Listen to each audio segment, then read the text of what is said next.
रणजित निंबाळकर, जयकुमार गोरे हे नागपूरकडे रवाना झालेत।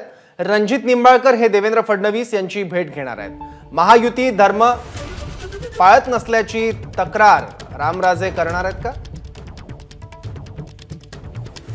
रणजित निंबाळकर फडणवीसांकडे या संदर्भात तक्रार करण्याची शक्यता आहे। आणखी माहिती घेऊ, आपले प्रतिनिधी सुनील दिवाण आता आपल्यासोबत आहे। सुनील,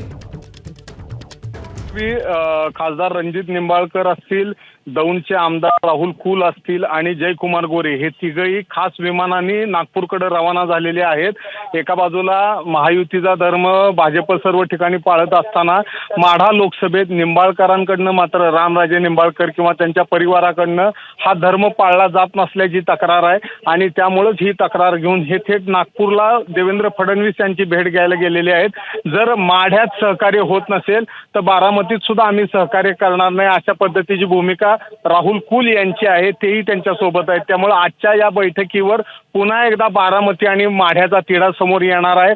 आता रामराजे निंबाळकर काय भूमिका घेतात याकडे सगळ्याचं लक्ष आहे। 14 तारखेला धैर्यशील मोहिते पाटील आणि त्यांचा परिवार राष्ट्रवादी शरद पवार गटात जात आहेत। त्यावेळेला रामराजे निंबाळकरांच्याही घरातले बंधू वगैरे जाणार अशी चर्चा सुरू आहे। त्यामुळे आता आज हा दबाव वाढवण्यासाठी रणजित निंबाळकर आणि बाकीचे 2 आमदार तिथं आता फडणवीस यांच्याकडे पोहोचलेले आहेत। सौरभ, बरोबर। आता देवेंद्र फडणवीस याची दखल कशा पद्धतीने घेऊन त्यातून काही तोडगा काढतात काय बघावं लागेल। धन्यवाद सुनील या माहितीबद्दल। एबीपी माझा, उघडा डोळे बघा नीट।